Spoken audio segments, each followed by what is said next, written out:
বাংলাদেশ সেনাবাহিনী ও প্রশাসনের দৃষ্টি আকর্ষণ রেখে বৃহস্পতিবার জাতীয় প্রেস ক্লাবের সামনে মানববন্ধন কর্মসূচি পালন করেন স্বর্গীয় তপন কুমার বসাকের ছেলে শুভ বসাক। গত ফ্যাসিস্ট সরকারের আমলে তাদের বংশালের নবাবপুর রোডে অবস্থিত 221/222 নং হোল্ডিং এর জমিটি গত আওয়ামী লীগের দোসরদের জবরদখলে ছিল।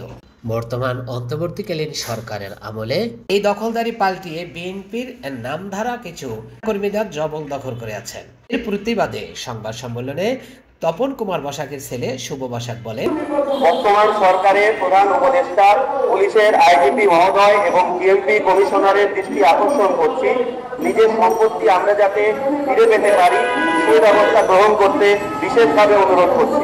বিএনপি নামধারী মাহমুদ, ফারুক, হামিদুর রহমান হাবিব এবং তাদের সহযোগী আশিকুল্লাহ সৈকত, তারা আমার বাবার জমি দখল করেছে।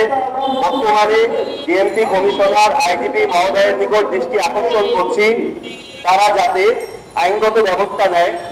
আমরা থানায় গিয়েও কোনো ধরনের আইনি প্রতিকার পাইনি। এখানে উল্লেখ থাকে এই চক্রের 3 জন মিলিতভাবে এই স্থান হতে মাদক ও বিভিন্ন অসামাজিক কার্যকলাপ চালাচ্ছে। আমি শুভ বসাক, আমার পিতা তপন কুমার বসাক এবং আমার ভাই নিয়ে বর্তমানে পালিয়ে বেড়াচ্ছি এবং ভয়ে দিনতিপাল করছি। আমাদেরকে যে কোনো সময় যাতে মেরে ফেলতে পারে এই আতঙ্কে ভুগছি। আমরা সংখ্যালঘু সম্প্রদায় হওয়ায় কোনো প্রকার আইনি বা সামাজিক সহযোগিতার বিচার পাচ্ছি না।